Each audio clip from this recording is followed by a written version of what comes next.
Halo semuanya, apa kabar? Semoga semuanya sehat dan lancar segala urusannya. Oke, di sini dengan saya Suryo Dwijo Julianto dari Pendidikan Vokasional Teknik Elektronika. Di sini saya akan menjelaskan tentang apa itu rangkaian RC. Sebelum kita memulainya, mari kita lihat dulu apa sih itu rangkaian RC. Bisa kita lihat secara definisi itu, rangkaian seri RC merupakan resistor dan kapasitor yang dirangkai secara seri dengan menghubungkannya ke sumber tegangan AC.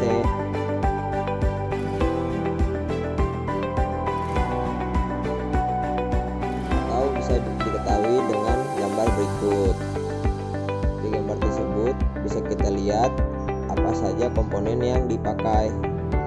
Terdapat lambang resistor dan kapasitor, dan untuk R itu resistor dan C itu kapasitor. Nah, kapasitor berkapasitansi C pada gambar 27/15 awalnya tidak bermuatan. Untuk mengisi muatannya, kita tutup saklar S pada titik A.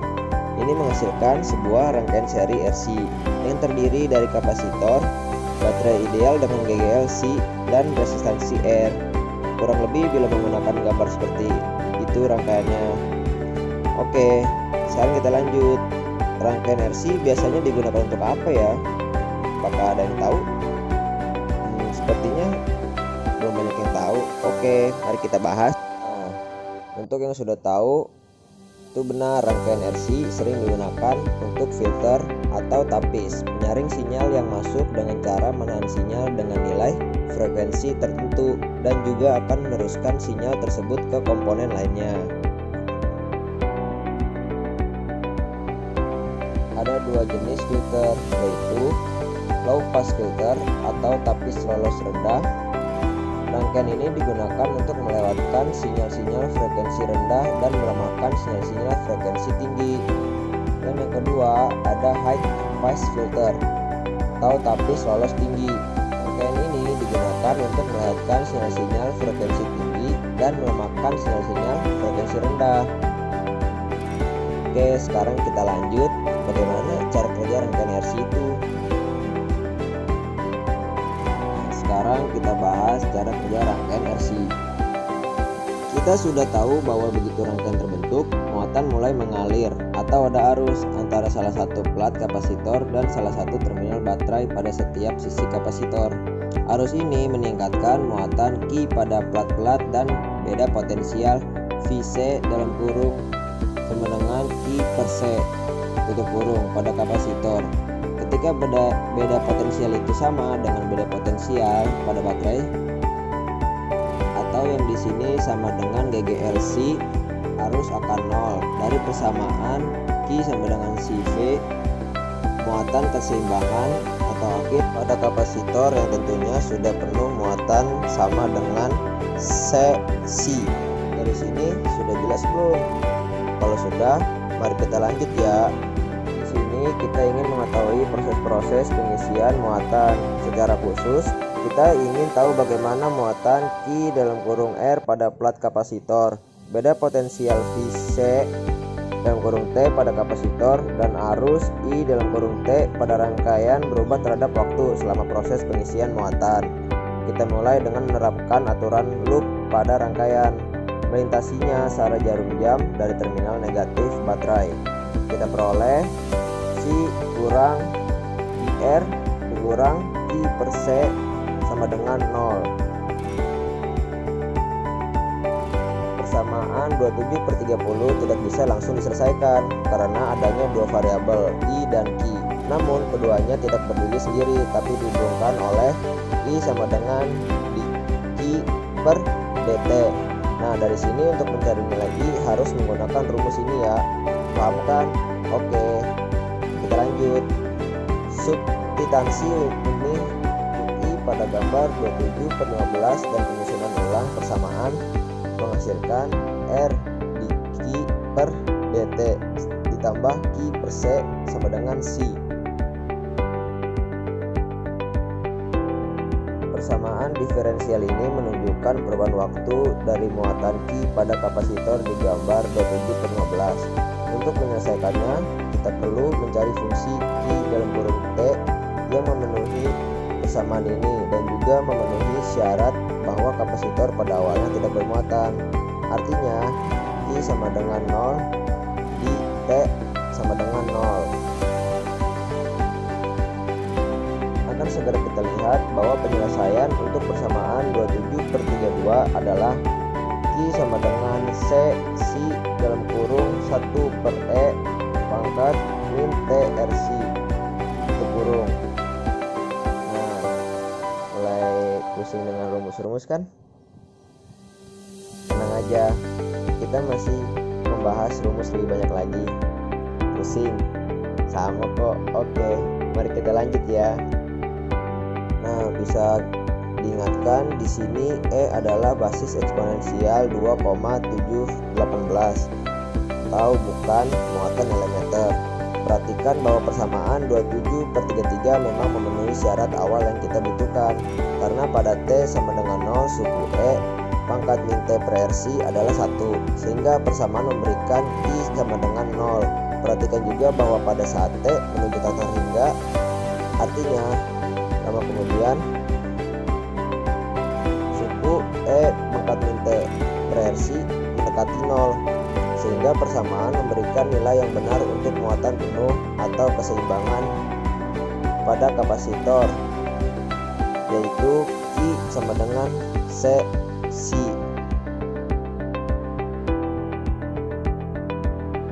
Gambar 27/16A menunjukkan plot dari Q dalam kurung T untuk proses pengisian muatan. Nah, untuk gambar 27/16A bisa kita lihat turunan dari Q dalam kurung T adalah arus I dalam kurung T yang mengisi muatan kapasitor, yaitu I sama dengan dQ per dt sama dengan dalam kurung C per R tutup kurung E pangkat min T per RC. Sebuah plot dari I dan kurung T untuk proses pengisian muatan diberikan pada gambar 27/16B. Perhatikan bahwa arus memiliki nilai awal C per R dan bahwa arus berkurang menuju 0 pada saat kapasitor termuati penuh. Nah, ini untuk gambar 27/16B nya ya. Dengan menggabungkan persamaan 25/1 dalam kurung Q sama dengan CV dan persamaan 27/33 kita dapatkan bahwa beda potensial V C dalam kurung T pada kapasitor selama proses pengisian muatan adalah VC sama dengan Q per C sama dengan C dalam kurung 1 dikurang E pangkat min T per RC tutup kurung. Dari persamaan ini terlihat bahwa VC sama dengan 0 pada T sama dengan 0 dan bahwa VC sama dengan C ketika kapasitor menjadi termuati penuh pada saat T ke limit. Dari sini sudah paham kan untuk menghitung muatan resistor dan kapasitor? Apakah ada lagi? Oh, jelas ada. Oke, penjelasannya yaitu pembahasan konstanta waktu. Konstanta waktu.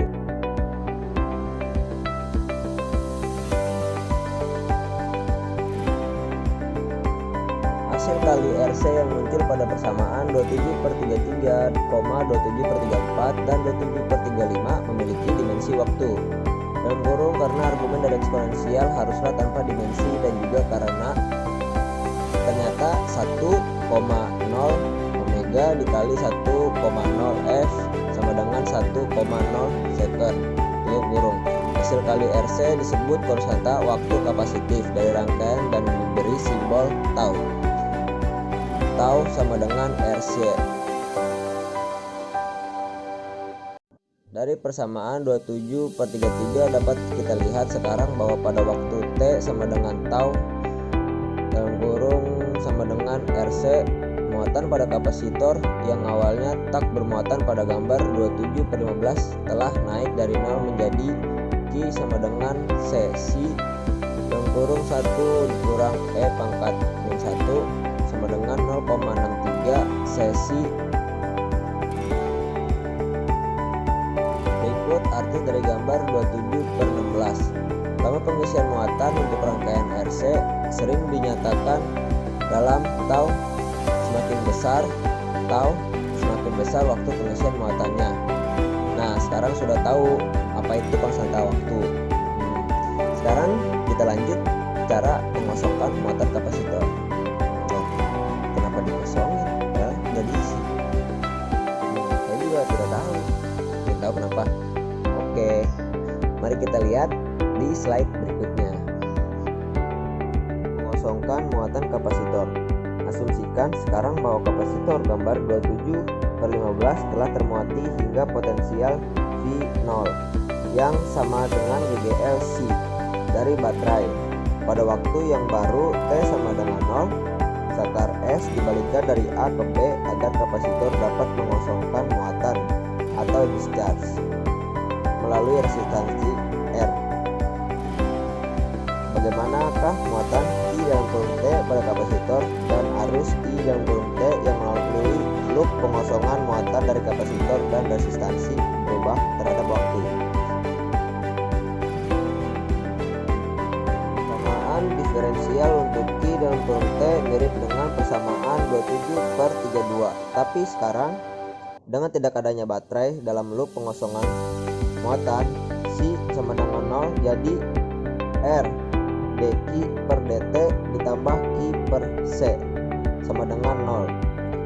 Penyelesaian untuk persamaan diferensial ini adalah Q sama dengan Q 0 pangkat E pangkat min T per RC, dimana Q 0 dalam kurung sama dengan C V 0 adalah muatan awal pada kapasitor. Dengan substitusi dapat kita buktikan bahwa persamaan 27/39 memang adalah sebuah solusi dari persamaan 27/38. Persamaan 27/39 menunjukkan bahwa Q berkurang secara eksponensial terhadap waktu dengan laju yang ditetapkan oleh konstanta waktu kapasitor tau sama dengan RC. Pada waktu T sama dengan tau, muatan kapasitor telah berkurang menjadi Q 0 pangkat E pangkat min 1 atau sekitar 37% dari nilai awal. Lihat bahwa tau yang lebih besar berarti waktu pengosongan muatan yang lebih besar. Diferensial persamaan 27/39 akan menghasilkan arus I dalam kurung T. I sama dengan dQ per dt sama dengan dikurangi dalam kurung Q0 per RC S pangkat min T per RC. Persamaan ini menunjukkan bahwa arus juga berkurang secara eksponensial terhadap waktu dengan laju yang ditetapkan oleh tau.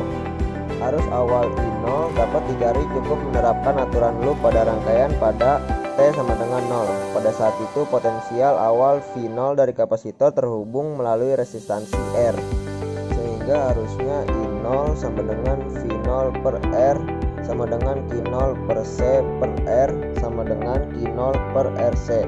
Tanda minus pada persamaan 27/40 dapat diabaikan. Tanda ini semata-mata berarti muatan Q kapasitor berkurang. Nah, sekarang tahu kan alasan kenapa muatan dikosongkan lagi? Apa sudah selesai? Kalau mikir selesai, sepertinya ini belum selesai. Akan ada sedikit tambahan untuk melengkapi dari rumus-rumus sebelumnya. Hanya sedikit kok. Berikut tambahannya. Menurunkan persamaan 27/33.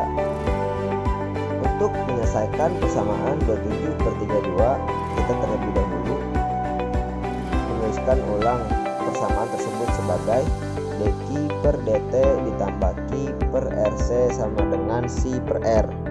Penyelesaian umum untuk persamaan diferensial ini terbentuk Q sama dengan QP ditambah KE pangkat min AT, di mana Q Q adalah solusi khusus dari persamaan diferensial. K adalah konstanta yang akan dihitung dari syarat-syarat awal. Dan A sama dengan 1/RC adalah koefisien dari Q pada persamaan 27/41. Untuk mencari Q, kita tetapkan dQ/dt sama dengan 0 pada persamaan 27/41. Dalam kurung sesuai keadaan akhir bahwa tidak ada pengisian muatan lanjut. Misalkan Q sama dengan Qp, dan menyelesaikannya menghasilkan Qp sama dengan Cc. Untuk mencarikan K, kita masukkan dulu hasil di atas ke dalam persamaan 27/42 untuk memperoleh Q sama dengan Cc ditambah Ke pangkat min At.